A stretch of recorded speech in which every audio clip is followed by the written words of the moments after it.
평안하셨습니까? 옆에 사람하고 인사합시다. 사랑합니다. 축복합니다. 오늘 많은 분이 못 오셨어요. 이래저래 뭐 아프시고 문제가 있으시고 그래서 집에서 예배한다고 저한테 말씀을 해주셔서 그래서 그들을 위해서 기도했어요. 우리 제목이 있어요. 제목 같이 읽겠습니다. 하나님의 나라는 무엇과 같을까? 아멘. 오늘 예수님께서 이야기하고 끝부분에 이야기를 하시면서 두 가지 비유를 말씀하셨어요. 오늘 이야기를 좀 볼 텐데 오늘 이야기가 약간 좀 복잡하기도 하고 많은 이야기들이 있어요. 그런데 본질만 우리가 좀 생각해 봤으면 좋겠어요. 자, 10절을 같이 읽어볼까요? 10절을 같이 읽겠습니다. 예수께서 안식일에 한 회당에서 가르칠 때, 예수님께서 안식일에 회당에서 가르친다. 이게 독특할 거 없죠. 특별할 거 하나도 없어요. 당연한 거니까요. 안식일이니까 회당에 가서 예배한 것이죠. 그런데 예수님께서 오늘 이 사건, 이렇게 회당에서 말씀을 가르치시는데 한 사건이 벌어졌고 그것 때문에 주어지는 오늘 말씀이 있거든요. 오늘 먼저 회당하고 안식일에 대한 얘기를 좀 해보고 넘어가야 돼요. 회당은 원래부터 있었던 건 아니에요. 유대인들은 원래 회당에서 모인 게 아니라 원래 성전에서 예배했죠. 그런데 바벨론 포로로 끌려가요. 성전이 파괴돼요. 주전 586년에 성전이 파괴되고 다 바벨론으로 끌려갔거든요. 바벨론 끌려가니까 그곳에서는 짐승제사도 못 드리잖아요. 성전도 없고 제단도 없으니까 어떻게 할 수 있는 게 없어요. 그런데 그 상황에서 신앙을 잃지는 않아야 되겠고, 그래서 그들이 만든 게 회당이에요. 그 바벨론에서 회당을 만들었고 회당에서 서기관을 두고 그 서기관이 하나님의 말씀을 가르치도록 했어요. 그래서 그때 처음 서기관이라고 생기고 서기관들이 하나님의 말씀을 안식일마다 가르쳤고, 그리고 평소에는 아이들을 회당에 보내서 가르쳤어요. 그래서 유대인들의 교육이 시작되는 거죠. 그러니까 유대인들에게 바벨론 포로는 반전이 일어나는 것이었어요. 성전 제사를 짐승을 잡아 드리는 것에서 이제는 한 곳에 모여 매주마다 모여 말씀을 듣고 말씀을 연구하고 아이들에게 성경을 가르치는 그런 장소가 됐죠. 그것이 이제 바벨론 포로에서 돌아오고 나서도 계속 지역마다 회당이 생기고 그것이 계속 이어진 것이 회당 역사인 거예요. 회당에선 그들이 모여 하나님의 말씀을 배우고 안식일이 되면 하나님의 말씀을 강론하고 또 찬송하고 기도하고 예배하는 장소가 됐던 게 지역마다 있었던 회당이에요. 회당은 마을 중심에 있었거든요. 왜냐하면 회당까지 갈 때 안식일 날 1km밖에 못 걸어갔기 때문에 1km 넘으면 회당 못 가는 거예요. 그러니까 당연히 회당 중심으로 1km 반경 안에 살아야 하고 또 넘으면 또 다음에 마을 안에 또 회당 안에 또 생겨야 되고, 그러니까 회당은 그들에게 아주 중요한 것이었죠. 마치 우리가 우리의 신앙생활의 중심에 교회가 있는 것 같아요. 교회가 회당과는 좀 다른 차원이지만 우리의 신앙에는 교회 공동체가 되게 중요한 역할을 하거든요. 혼자 신앙생활하면 되지, 괜찮아요. 할 수도 있어요. 예수 믿으면 예수 그리스도가 내 죄를 짊어지고 죽으신 것을 내가 믿기만 하면 구원을 얻겠다고 하셨다는데 우리가 예수를 믿는 게 뭐가 문제가 있어요. 하지만 예수 믿고 구원받는 개인적 신앙이 아니라 이제 사회적, 공동체적, 전 우주적인 하나님의 사명을 감당하는 교회 역할을 하려면 공동체가 필요하겠죠. 그래서 회당에 모여서 주님이 가르친 그 사건은 우리가 예배당에 모여서 주의 말씀을 연구하고 나누고 성도가 교제하고 찬송하고 하는 것 같아요. 그러니까 그들의 중심에 회당이 있었다면 우리의 중심에는 예배당이 있는 거죠. 성도의 공동체가 있는 거예요. 꼭 건물이 없어도 돼요. 어느 집에 모여도 괜찮아요. 이 모든 것이 하나님의 나라를 세워가는 중요한 장소였죠. 근데 그날이 뭐라 그러냐면 안식일이래요. 여러분, 안식일이 주일일까요? 이건 되게 심각한 거예요. 대부분 이제 많은 분들이 주일날 예배 잘 참석해라 라는 얘기를 하려고 구약의 안식일 규례를 갖고 와서 안식일날 일해야 된다라는 걸 가르치거든요. 여러분, 구약의 안식일과 신약의 주는 전혀 다른 것이에요. 전혀 다른 것이에요. 날로 배칠 수가 없어요. 구약의 안식일은 주님께서 6일 동안 창조하시고 7일째 쉬셨기 때문에 안식일을 만드셨고, 또 신명기 보면 내가 너를 애굽에서 건져냈다. 그래서 너희는 안식일 지켜라 라고 하는 두 가지 차원이에요. 하나는 창조적인 차원이고 하나는 구속의 은혜가 있는 날이 안식일이라는 거죠. 그래서 창조주를 기억하는 게 안식일이었고, 그리고 그분이 자신들을 애굽에서 구원하신 구원의 은혜를 감사하고 영광 돌리는 게 안식일이었단 말이죠. 그런데 그 안식일은 그림자예요. 그림자는 실체가 오면 사라지는 거죠. 실체가 누구냐면 예수 그리스도예요. 그래서 주님께서 안식일 날 병을 일곱 번 병자를 고치셨거든요. 일곱 번 병자를 고치셨는데 그때 회당에서 고치실 때 그때 손 마른 자를 고치셨더니 그들이 막 수근덕거릴 때 주님께서 그러셨거든요. 안식일의 주인은 내가 안식일의 주인이다. 안식일의 주인이 나다 라고 하셨어요. 그것은 뭐냐면 히브리서에 보면 너희들이 예수 그리스도 안으로 들어오는 것이 안식이다 이렇게 말해서 이제 날과 장소와 상관없이 안식일은 주어진 거죠. 그러니까 주일이 안식일이 아니라 주일은 예수 그리스도의 부활을 기념하여 감사하는 날이에요. 그게 부활의 주일이고요. 그 안식일은 매일이 안식일이에요, 사실은. 왜냐하면 예수 그리스도 안에서 우리가 회복됐거든요. 그리 창조가 회복된 거예요. 하나님께서 선하게 창조하셨고 그분과 교통하는 존재로 만드셨는데 죄로 인하여 깨졌거든요. 깨졌어요. 그래서 우리에겐 진정한 쉼이 없었는데 그리스도 안에 들어오면서 우리에게 영원한 쉼이 주어진 거예요. 뿐만 아니라 사단에 매여있던 우리를 그분께서 이스라엘 백성들을 애굽에서 건져내었던 것을 말하는 게 신명기에 안식일을 지켜야 될 이유였다면 바로 우리를 사단의 속박에서 사망에서 건지셔서 구원하신 은혜를 감사하는 날이 안식일이에요. 그러니까 날이 아니라 우리의 매일이 하나님의 창조의 회복과 구원의 은혜가 있는 날이 안식일이에요. 그러니까 날이 중요한 게 아니에요. 그럼 왜 주일날 예배드려요? 꼭 와야 되는 거예요. 주일이 갖고 있는 게 뭐냐면요. 여러분 우리는 월, 화, 수, 목, 금, 토, 일 이렇게 쉬죠. 유대인들 월, 화, 수, 목, 금, 토, 일 이렇게 쉴까요? 모르겠는데요. 모르겠죠. 모르게 당연하죠. 뭐 연구 안 하셨는데 첫째 날, 둘째 날, 셋째 날, 넷째 날, 다섯째 날, 여섯째 날, 일곱째 날 이렇게 쉬어요. 미국은 월, 화, 수, 목, 금, 토 이렇게 쉬어요. 그렇죠. 썬데이, 먼데이 뭐 이렇게 쭉 해요. 그런데 중국은 어떻게 쉬는지 아세요?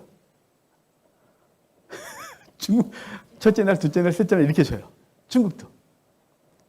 베트남도 첫째 날, 둘째 날, 셋째 날 이렇게 쉬어요. 신기하죠? 여러분 원래 창조의 하나님은 첫째 날, 둘째 날, 셋째 날 이렇게 쉬는 거예요. 근데 서양 문화가 미국 문화가 우리 들어오면서 달력에 로마식의 날짜가 주어진 거죠. 그 해와 달과 별을 경배하는 날로 태양을 경배하고 금성을 경배하고 뭐 이렇게 그렇게 경배하는 날로 주어진 거예요. 그래서 그대로 들어온 거예요. 사실은 우리 기독교인들은 뭐 그렇다고 해서 이제부터 난 첫째 날, 둘째 날 이렇게 쉴래요. 그러지 마세요. 너무 그럴 거 없고 인식을 하면 돼요.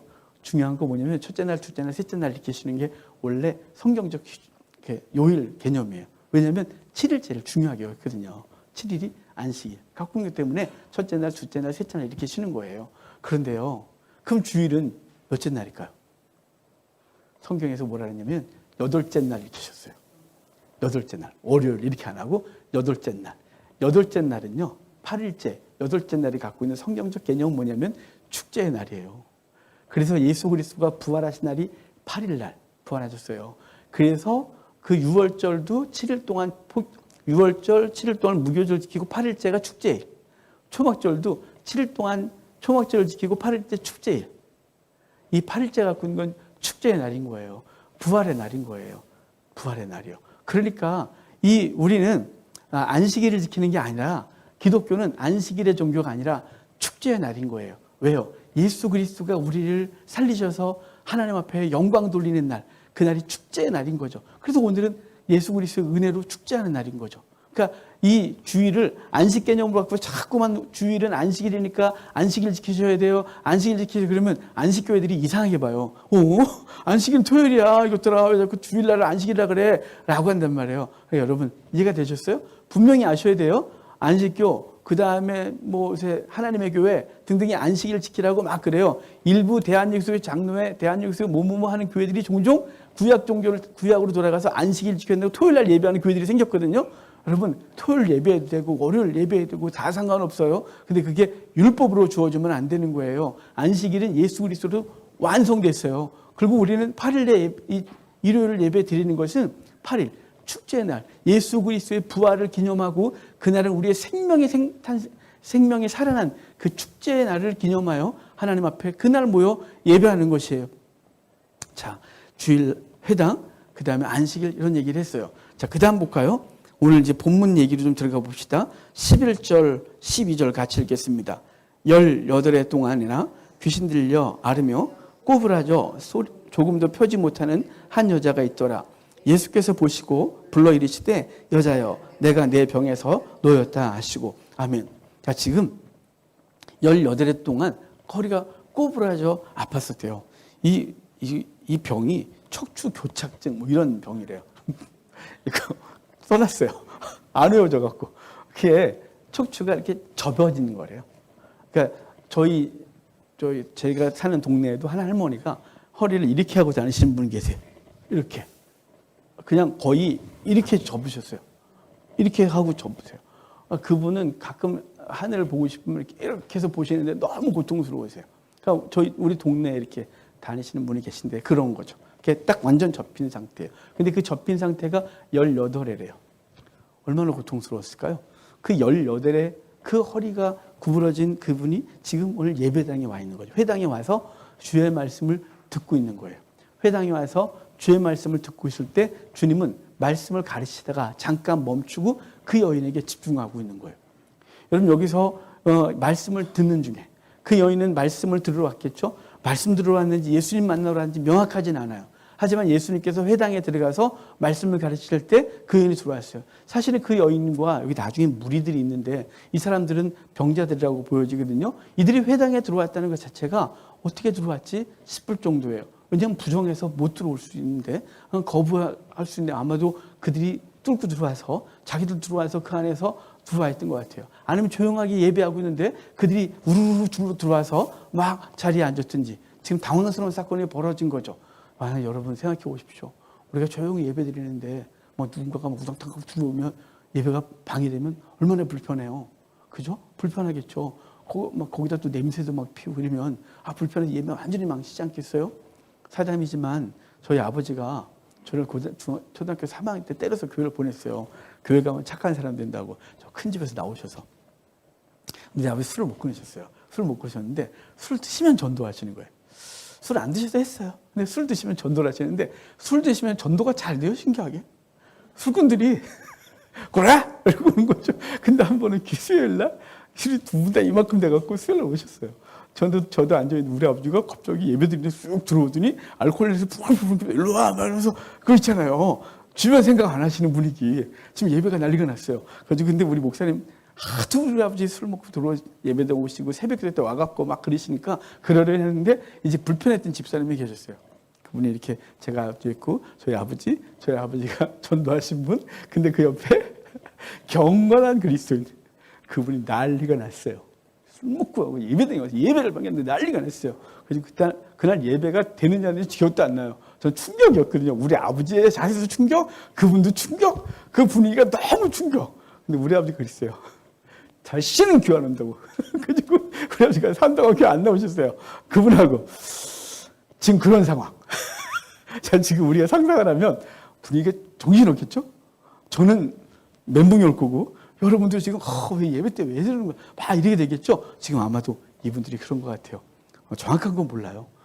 어찌됐거나 주님은 말씀을 가르치다가 지금 많은 사람들에게 집중하지 않고 누구한테 집중했냐면 18해 동안 허리가 고부라져 고통받고 있는 그 사람에게 집중하고 있는 거예요. 놀랍지 않아요?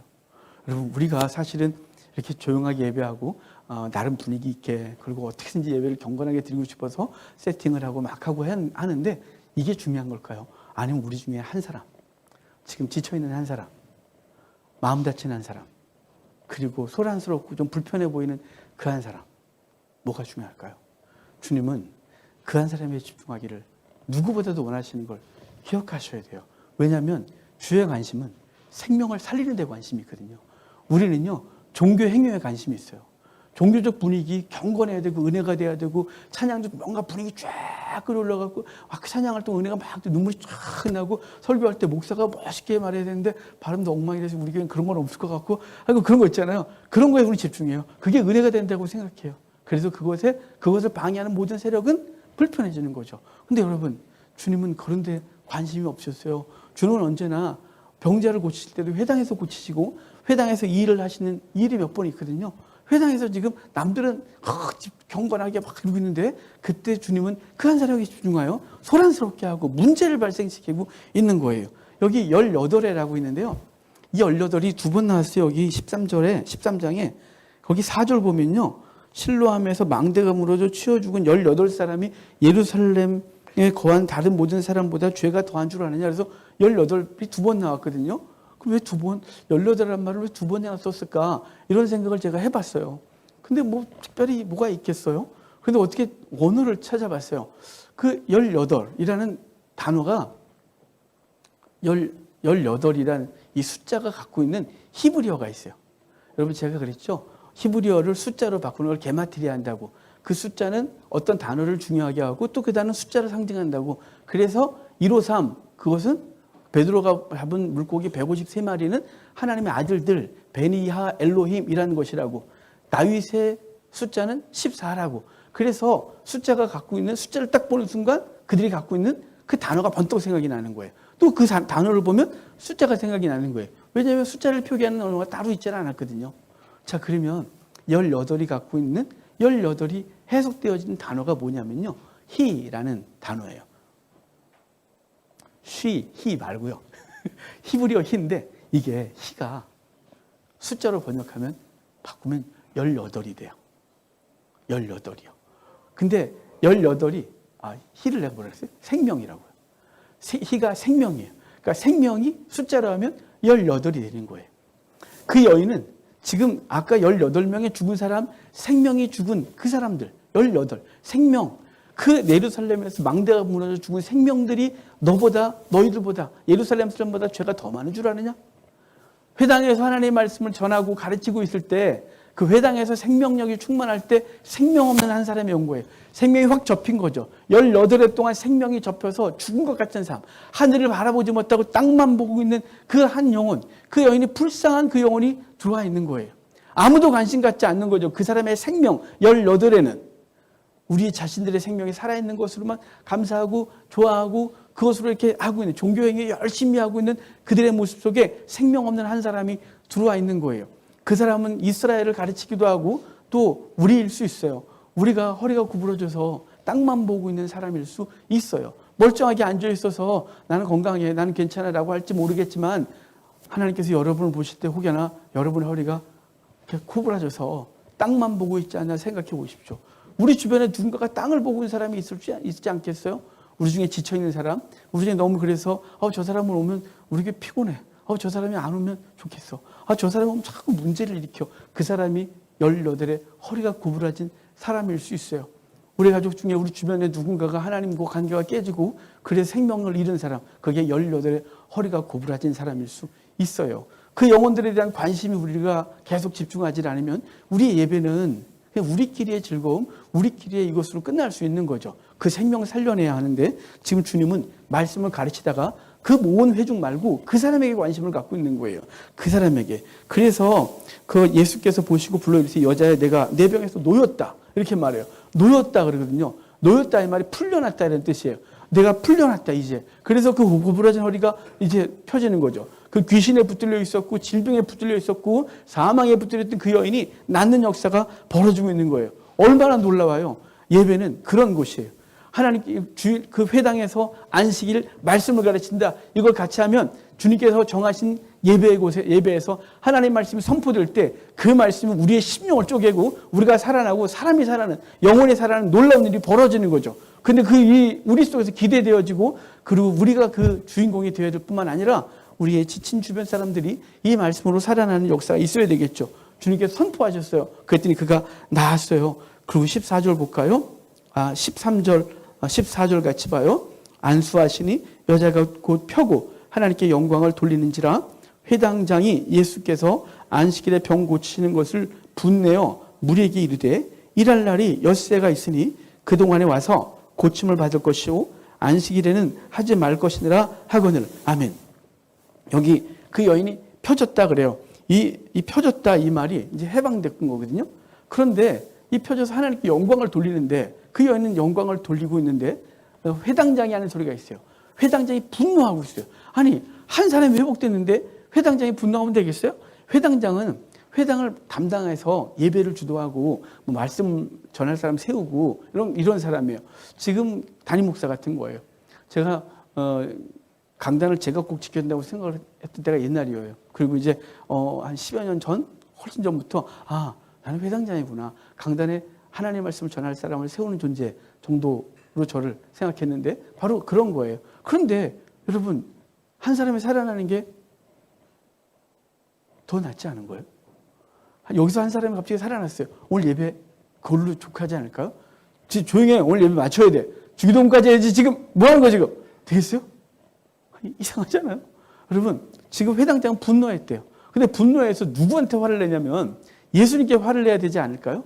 저번에 마리아와 마르다 얘기 속에서도 마리아가 예수님 옆에서 턱고이까지 살을 말씀 들으니까 마르다가 일하다가 열받아가 가갖고 마리아한테 야, 너 일어나 나와 그래야 되는데 갑자기 예수님께 선생님 얘 일하라고 시키라고 막 그랬잖아요. 그리고 또 지금 그래야 되는데 지금 여기 여인은 지금 회당장은 예수님께 지금 뭐 하는 거냐고 예배 때 지금 갑자기 이렇게 혼란스럽게 하냐 그래야 되는데 그러지 않고 무리에게 뭐라 그래? 무리에게 거기 그러잖아요. 14절 보면 무리에게 이르되 일할 날이 엿새나 있으니 그동안에 가서 고침을 받아라 그래요. 이 무리는요 병자들이에요. 그러니까 이 18에 허리 고부라진 여인만 있었던 게 아니라 예수님이 이 동네 와서 회당에서 말씀 전하신다니까 몰려와갖고 거기 이렇게 있는 거죠. 회당장이 시작부터 불편했어요.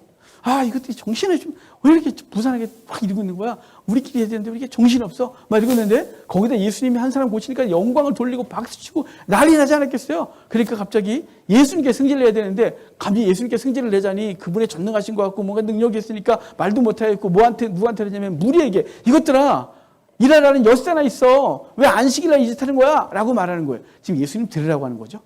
자, 엿새나 있다 이 말은 뭐냐면요. 유대인들은 안식일날 아무것도 하면 안 돼요. 안식일날 스위치 시키면 안 된다 그랬죠. 1km 이상 걸어가면 안 된다 그랬죠. 밥도 해놓은 건 먹어도 되는데 해 먹으면 안 되는 거예요.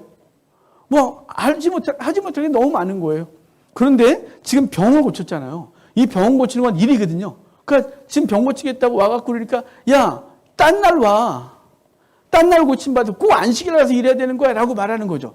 예수님은 안식일을 뭐 하는 날이라고요? 안식일의 개념 두 가지. 하나는 창조의 역사를 하나님 앞에 하나님의 창조의 날을 기억하고 하나님은 구원의 은혜를 감사하는 날이라고. 그래서 출애굽기 20장에는 10계명을 얘기를 할 때 하나님께서 6일 동안 일하시고 7일 때 쉬었으므로 너희는 안식해라 라는 계명이었고 신명기 5장에서 또 10계명 얘기할 땐 그때는 본문이 달라져요. 하나님께서 애굽에서 너희를 건져냈다. 너희를 구속했다. 그러면 너희는 안식일 지켜라 라고 해서 두 가지. 하나는 창조, 하나는 구속이에요. 창조가 회복되어지고 그 죄와 사망으로부터 건지신 그 놀라운 은혜가 있어서 그들의 찬송하고 감사하는데 지금 회당장은 그게 싫은 거죠. 그게 싫은 거고 그 안식일날 그 일을 하는 안식일날 움직이고 있다는 것 자체가 불편한 것이에요. 예배가 깨진 거죠. 예배 분위기가 망쳐버린 거예요. 이게 너무 싫은 거예요. 그래서 그들은 그 회당장은 그들을 향하여 나무라고 있는 거예요. 여러분 우리는 예배 분위기 이게 더 중요합니까? 한 영혼이 살아나는 게 중요합니까? 누군가 약간 소란하게 하고 소란하게 하는 그 영혼도 하나님 앞에 예배 영혼을 믿고 그와 함께 예배하는 것이 중요합니까? 아니면 소란하게 불편해 라고 하는 게 더 중요합니까? 하나님 앞에서 하나님께서는 한 영혼을 향한 그 관심이 있다는 사실을 절대 잊으면 안 돼요. 제가 매번 말하는 게 있잖아요. 교회는 효율을 따지면 안 된다고. 교회는 효율을 따지는 순간 더 이상 교회 역할을 못 한다고. 그건 세상 공동체예요. 사업은 효율을 따지셔야죠. 이익을 많이 남겨야 되니까. 세상 공동체는 효율을 따져야죠. 적은 에너지를 투자해서 많은 걸 거둬야 되니까. 하지만 교회는 아니에요. 교회는 많은 에너지를 투자해서 아주 작은 것 하나를 건져내면 그것으로 다 이루었다는 것이에요. 교회는 많은 사람을 건져내는 게 중요한 게 아니라 지친 영혼 하나, 사망 속에 있는 영혼 하나 살려내는 거예요. 18에 생명이 죽어있는 영혼에게 그 18 다시 해결하는 거예요. 생명을 살려내는 게 더 중요한 거예요. 그러니까 교회는 한 영혼에 집중하고 그 영혼이 소란스럽게 하고 그 영혼이 우리를 좀 불편하게 하고 그 영혼이 우리에게 짐이 되고 그 영혼을 붙들지 않으면 더 이상 교회는 교회로서의 존재 가치가 없는 거예요. 교회가 돈 많으면 교회입니까? 사람이 많으면 그게 교회입니까? 어제 뉴스에 너무 슬픈 얘기를 들었어요. 어느 교회인지도 모르겠어요. 구례 어떤 교회가 140억 때문에 죽이니 살리냐고 뭐 전기 충격기 하고 막 몇 명 입원하고 뉴스에 나오는 걸 보면서 마음이 너무 아팠어요. 대체 저 교회가 어느 교회가라고 대충 검색을 해서 알아냈지만 말하기가 좀 불편해요. 너무 불편해요. 정말 이럴 수 있습니까? 그래. 140억 버리면 안 됩니까? 너무 큽니까? 140억이. 생명보다 더 중요합니까? 댓글들이 뭐라고 다는지 아십니까? 한국교회 비워야 돼. 한국교회 텅텅 비워야 돼. 믿는 것들이 맨날 그냥 온통 교회 욕하는 거. 너무 불편했어요. 너무 불편했어요. 어떻게 되는 건가요? 교회가 뭘 따지다가요? 효율 따지다가요. 니네파 우리파 그래 정의 따지다가 정의 따지고 뭐 종교행위 따지고 뭐 이게 옳다고 따지다가 뭘 잃어버냐면 생명 잃어버린 거예요. 주변 모든 사람들은 영혼이 떨어져 나간 거죠. 그 교회 지금 연약한 영혼들은 떨어져 나갔겠죠. 하나님 안 계셔. 그러겠죠. 여러분 그게 어떻게 생명이 살아나는 교회가 될 수 있겠어요. 여러분 교회는 한 영혼에 집중하는 것이에요. 회당장의 분노가 바로 그런 분노죠. 왜 분이 있겠어? 왜 이래? 아 이게 정의롭지 않아. 등등등 그러면서 그들은 종교 행위와 세상적 가치로 싸우고 있는 거고 한 예수 그리스도는 아니고 그 한 영혼 때문에 그 한 영혼 살리려다가 결국은 미움을 받아 십자가에 달려 돌아가시는 그 놀라운 일이 벌어지는 것이에요. 한 영혼에 주님 집중하고 있는 것이죠. 자 15절 17절 같이 읽겠습니다. 주께서 대답해 이르시되 외식하는 자들아 너희가 각각 안식일에 자기의 소나 나귀를 외양간에서 풀어내어 이끌고 가서 물을 먹이지 아니하느냐. 그러면 18해 동안 사단에게 매인받은 이 아브라함의 딸을 안식일에 이 매임에서 푸는 것이 합당하지 아니하냐. 여기 지금 유대인들이 갖고 있는 위선을 말하는 거. 이 위선자들아. 위선자들 같은 이라고. 너네 집에 각각 소나 양이 있지. 그게 안식일날 소나 양을 물 먹여야 되니까 물가로 끌고 가서 물 먹이고 돌아오지. 라고 말하는 거예요. 유대인들이 안식일 규례를 만들 때 얼마나 야비하고 얼마나 못됐냐면 정말 자기들의 이익이 되는 것은 적당히 타협을 하면서 만들었어요. 그래서 소나 양을 이끌고 가는 게 이게 노동 아니겠어요? 여러분 소 끌고 가는 게 그게 쉽겠어요? 시골에서 소꼴 먹여보셨어요? 이놈의 새끼 말 더럽게 안 들어. 이게 막 소 힘이 얼마나 센데 코트를 땡겨고 막 끌고 가요. 거기다 묶어놓으면 또 막 그러고 어쩔 땐 또 막 이리 뛰고 저리 뛰고 정신이 없어요. 초등학생들이 그걸 끌고 다니면 여러분 그 소 끌고 가는 게 일이겠죠. 양들 몰아가서 물가로 가는 게 일이겠죠. 근데 그건 괜찮대요. 왜냐하면 재산이잖아요. 그거 안 먹이면 물 안 먹이면 그것들 죽을 거잖아요. 그렇다고 그 많은 것들을 먹이려고 물을 떠다 놓을 수도 없는 거고 물가까지 데려가야 되는 거잖아요. 근데 그거는 괜찮다고 규정해놨어요. 규정해놨어요. 안식일 규정해. 그 대신 짐승에게 짐을 실어서 나르면 안 된다 그러는 거죠. 아니 힘들어 죽겠는데 짐 좀 실었다고 해서 그거는 노동이라 그러는 거예요. 여기 그렇게 말하는 거예요. 그들의 규례. 이것들아. 이 위선자들아. 너희는 각각 소나 양이 있지. 안식일날 그것이 목마르면 데려가서 물가에서 물 먹이고 있지. 풀어 이끌어. 여기 그래서 했잖아요. 거기 보면 15절 보면 풀어내어 이끌고 그죠? 풀어내어 이끌고 가서 물을 먹이지 아니하냐. 그런데 내가 아브라함의 딸을 풀어. 자 그러죠. 아브라함의 딸을 안식일에 이 매임에서 푸는 것이 합당하지 아니하냐. 그 매여 있는 것을 푸는 것이 합당하지 아니하냐. 이 여인은 사단에게 매여 있고 이 여인은 고통에 매여 있는데 내가 이 여인을 푸는 게 당연하지 않은 거냐. 소나 양이냐. 이 여인은 아브라함의 딸이다. 이렇게 말하는 거예요. 아브라함의 딸 소와 양 대조가 엄청나게 되죠. 아니 너희들이 하찮은 소나 양을 먹이려고 풀어서 끌고 가서 먹이면서 야 내가 아브라함의 딸을 풀어서 먹이는데 뭔 문제가 있어 라고 말하고 그들은 부끄러워했고 나머지 무리들은 영광을 돌렸다 이렇게 말하고 있는 거예요. 하나님의 말씀이 소나 양보다 더 중요해. 영혼이라 이거지. 돈보다 더 중요한 게 영혼인 것이에요. 사람 숫자보다 더 중요한 게 영혼인 것이에요. 사람들이 막 이거보다 더 중요한 게 영혼인 것이에요. 주님은 거기에 집중하고 있는 거죠. 그 영혼을 풀어서 생명을 살리는 것이에요. 그 영혼 풀어서 물 먹이는 것인 거죠. 그 영혼의 갈급함을 해결하는 것. 그게 주의 은혜인 것이에요. 그러면서 주님께서 오늘 우리의 제목대로 말씀하세요. 그러므로 예수께서 이르시되 그러죠. 그러므로 예수께서 이르시되 하나님의 나라는 무엇과 같을꼬 하나님의 나라는 무엇과 같을꼬 라고 두 번이나 질문하고 한 번은 겨자씨 한 번은 누룩에 대한 얘기를 하고 있는 것이에요. 아니 이 얘기가 우리 마태복음 13장에 거기 천국 비유에 겨자씨와 누룩 얘기가 있는데 여기 또 여기다 갖다 붙여놨네 싶은 생각이 있잖아요. 근데 여기 이 문맥에서 하나님의 나라는 무엇과 같은 거 올 때 하나님의 나라가 왜 나왔을까요? 천국은 마치 그렇게 마태복음 13장 얘기를 했는데 이 문맥에서 하나님의 나라, 천국은 무엇과 같을꼬 라고 말하고 있는 거예요. 하나님의 나라라고 말했지만 그러면 하나님의 나라가 뭐 같다고요? 겨자씨 같고요. 누룩 같대요. 자 지금 사람들은 그 회당에 모여있는 사람은 하나님의 나라를 생각하면서 그렇게 예배하고 있는 거예요. 종교행위하고 있었던 거죠. 근데 하나님의 나라는 그렇게 쓰지 않는다는 거예요. 하나님의 나라는 한 겨자씨가 밭에 심겨지고 그 겨자씨가 나무가 되는 것 같은 거래요. 한 누룩이 가루 소말 속에 약 45kg 정도 되는데 거기 집어넣고 부풀려서 온 가루를 부풀게 해서 엄청난 양의 밀가루 반죽을 만들어내는 것이라고 말하고 있는 거예요. 여기 누룩 하나, 겨자씨 하나, 이건 씨앗 중에 가장 작고 누룩은 거의 보이지도 아니하고, 근데 그것을 집어넣으면 엄청나게 성장할 것을 말하는 게 하나님의 나라가 이가 같다 이렇게 말하는 거예요. 자, 사람들이 보기에 18의 허리가 구부러진 여인은 뭐 같을까요? 겨자씨 같은 거죠. 누룩 같은 거예요. 하찮은 거예요. 아무것도 아닌 거예요. 뭐 저런 하찮은 사람 때문에 지금 예배를 망치는 거야. 하찮은 사람 때문에 왜 예수님 저러고 있는 거야? 라고 생각할 수 있겠죠. 근데 하나님의 나라는 그 하찮게 여겨지는 그 한 사람, 허리가 구부러져서 저주받았다고 취급받고 18해 동안 인생 정말 사람 취급도 못 받고 고통 중에 있던 그 여인의 회복을 통하여 하나님의 나라가 서고 있다고 말씀하고 있는 거예요. 그러면 저와 여러분 어떤 존재입니까? 훌륭하십니까, 여러분? 가끔은 훌륭해 보이다가도 아닌 것 같기도 하고. 제 자신이에요. 여러분은 다 훌륭하십니다. 이렇게 말하니까 더 이상한가요? 여러분, 우리요, 18에 허리가 구부러진 사람이에요. 18에 그랬죠. 18이 갖고 있는 게 생명이라는 단어가 같다고. 여러분, 근데 이 생명이라는 단어가 어떤 단어가 두 알파벳으로 되어 있거든요. 그냥 대충 설명을 좀 드리면, 이게 하나는 헤드하고 하나는 요드라는 단어로 되어 있어요.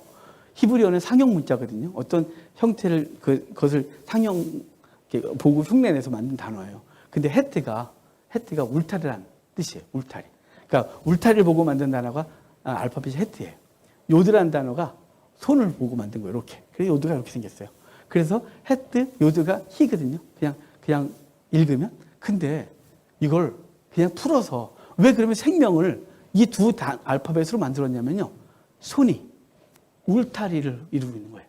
손으로 울타리를 딱 쳐주고 있는 상태, 그게 생명인 거예요. 그럼 이 울타리를 손으로 이렇게 쳐주고 있는 상태를 언제 말했냐면요. 욥기서 보면, 욥기 1장에 보면요. 사단이 하나님이 욥을 막 내 종 욥을 보았느냐, 경건한 욥을 보았느냐 막 그러니까 사단이 이렇게 말해요. 아이고, 하나님이 그럼 울타리를 쳐주시니까, 그놈에게 울타리를 쳐주시니까 그러죠. 라고 해서 하나님의 손이 욥의 모든 것들을 딱 보호하고 있는 것, 그게 울타리를 쳐주신다는 거예요. 그러니까 생명은 하나님께서 그 당신의 손으로 딱 잡아주고 있는 걸 생명 이렇게 말하는 거죠. 그런데 18해 동안 그 여인은 하나님의 손에 붙들려 있는, 하나님의 손으로 울타리를 쳐준 게 아니라 사단이 울타리를 쳐놨던 거예요. 그래서 거기에 생명이 들어갈 수가 없었던 거죠. 예수 그리스도가 그걸 깨버리셨고 다시 하나님의 손으로 그에게 울타리를 쳐줘서 생명이 살아나게 하신 거예요. 그게 생명이라는 단어가 갖고 있는 놀라운 뜻이에요. 여러분, 저 여러분은 하나님께서 사단에 묶여있던 우리들, 세상밖에 모르는 우리들, 돈밖에 모르는 우리들, 오직 세상 가치관, 그 세상의 평가밖에 모르고 그것이 최고의 가치라고 여기던 우리들을 그것에 붙들려 있던, 세상의 가치에 붙들려 있고 평가에 붙들려 있고 돈에 붙들려 있고 명예에 붙들려 있던 우리들을 주님께서 부시고 당신의 손으로 다시 울타리를 쳐주셔서 생명을 얻게 하신 거예요. 그게 하나님의 나라인 거예요. 그러니까 여러분 한 사람 한 사람이 하나님의 나라인 거예요. 하나님 나라를 내가 무엇에 비교할꼬, 내가 무엇에 비교할꼬, 그리고 겨자씨와 누룩을 비유했어요. 하나님의 나라는 저와 여러분인 것이에요. 저와 여러분이 살아가는 현장이 하나님 나라가 되는 것이에요. 근데 우리 하나님의 나라를 거창하고 대단한 걸 생각하지만 아니에요. 하나님은 없는 자를 통해 있는 자를 부끄럽게 하시고 연약한 자를 붙들어 강한 자를 부끄럽게 하신 하나님 역사가 하나님 나라인 것이에요. 그러니까 여러분이 하나님 나라인 거예요. 대단해 보이지 않아도 여러분이 사는 현장에서 하나님 나라가 세워지는 것이에요. 그 영혼이 가서 하나님 나라를 살려내는 거예요. 우리의 자녀들이 부족해 보입니까? 그 아이가 하나님의 나라인 것이에요. 그 하나님의 나라를 우리가 얼마나 무시하고 얼마나 멸시하며 우리가 평가하고 우리의 그 아이의 미래까지 내놓고 얘기하고 있는 우리는 얼마나 불편한 거예요. 아니, 하나님의 나라는 우리 아이들에게서 크고 있는 거예요. 우리 하나님의 나라는 주아에서 크고 있고 하나님의 나라는 제인에서 크고 있고 하나님의 나라는 제후에서 크고 있는 거예요. 하나님의 나라는 혈에서 크고 있는 거예요. 또 들어왔네 또. 하나님의 나라가 크고 있는 거예요. 우리가 멸시하면 안 되는 거예요. 왜 왔다 갔다 해? 아니에요. 왔다 갔다 하면 하나님의 나라가 있는 거예요. 하나님 나라가 이 속에 잘하고 있는 거예요. 여러분 제발 하나님 나라를 보십시오. 하나님 나라는 대단한 것을 크게 아는 거예요. 대단한 것을 큰다고 생각하니까 우리는 자꾸 세상 가치로 한국 교회를 세우는 거죠. 세상 가치가 교회에 들어와서 그것이 최고의 가치로 평가받는 것이 아니에요. 교회는 하나님의 나라는 18에 허리가 구부러졌던 그 여인을 살림으로 하나님 나라가 서고 있다고 분명히 말하고 있는 거예요. 그 영혼이 어떻게 세웠는지 전혀 성경에 나오지 않지만 그 여인이 허리가 펴지고 나서 생명이 살아나고 나서 생명이 살아나고 나서 18에 구부러진 그 여인이 18해 동안 하나님 나라를 세워갈 것이에요. 그것이 하나님의 나라. 하나님은 나라는 무엇과 같은 거라고 해서 겨자씨가 누룩 같다고 하는 것이죠. 여러분 자신을 너무 과소평가하지 마십시오. 나 같은 것이 뭘 할 수 있겠노? 아니, 하나님의 나라는 저와 같은 것을 통해서 하시는 거예요. 하나님의 나라는 여러분 한 사람 한 사람을 통해 세우고 하시는 거예요. 하나님의 나라가 교회가 하나님 나라입니까? 예, 맞습니다. 교회가 하나님 나라입니다. 하지만 진짜 하나님 나라는 여러분의 가정에서 하나님 나라를 세우셔야 돼요. 가정에 하나님 나라가 세워지지 않는데 우리가 무엇으로 하나님 나라를 세웠다고 말할 수 있겠습니까? 우리 무엇 때문에 이 땅을 살아갑니까? 세상과 많이 싸우려고요? 쌌다가 앞에서 말했잖아요. 야, 어리석은 애가 내 생명 가져가면 그거 누구 것이 되겠냐고 분명히 말했어요. 우리가 명예를 쌓는다고요? 그 명예 보면 하루아침에 날아갑디다. 아무것도 아닙니다. 우리의 숨겨진 죄가 오늘 딱 드러나면 평생 쌓았던 명예가 다 날아갑디다. 아무것도 아닙니다. 우리 그렇게 명예롭지도 못하고 그렇게 부유하지도 못하고 그렇게 능력지도 못하고 그렇게 강하지도 못한데 우리는 그것이 하나님 나라인 줄 알고 계속해서 그것으로 가고 있는 거예요. 한국교회가 그러다가 망한 것이에요. 여러분 그렇지 않아요? 하나님의 나라는 18의 허리가 고부라진 그 사람을 통해 세워지고 있는 거예요. 하나님 나라가 거기. 그러므로 그러잖아요. 여기. 그러므로 예수께서 이르시되 하나님의 나라가 무엇과 같을까? 그러므로는 그 사람들이 지금 멸시했던 그 사람이 회복된 것을 통하여 하나님 나라가 서고 있다고 말하고 있는 것이에요. 여러분께서 살아가는 현장에서 하나님 나라가 서고 있는 걸 믿고 돌아가십시오. 돌아가서 나 같은 것이 뭘 할 수 있겠나? 나같이 연약한 것이 뭘 할 수 있겠나? 그러지 마시고 하나님 나라는 날 통해서 하시는 거야. 하나님 나라는 내 아이를 통해서 하시는 거야. 하나님 나라를 내 배우자를 통해 하시는 거야. 라고 믿고 그를 기도하고 지지하고 그리고 하나님 나라를 함께 세워가는 놀라운 은혜가 우리 가운데 있기를 바랍니다. 하나님의 나라는 세상 사람들 보기에 놀라운 것으로 시작하지 않아요. 사람들이 멸시하는 것을 통해서 멸시받는 그 일을 집중하는 우리들 통하여 하나님의 나라가 세우는 것을 믿고 올 말씀이 저와 여러분의 삶 속에서 저자씨가 되어 여러분의 가정에 누르게 되어 여러분의 삶에 심겨지고 그런 놀라운 은혜가 벌어지길 바랍니다. 그래서 이후에 하나님 나라가 우리의 삶을 통해서 어떻게 세워졌는지 또 이루어졌는지를 보고 감사하는 우리가 되길 주의 이름으로 축복합니다.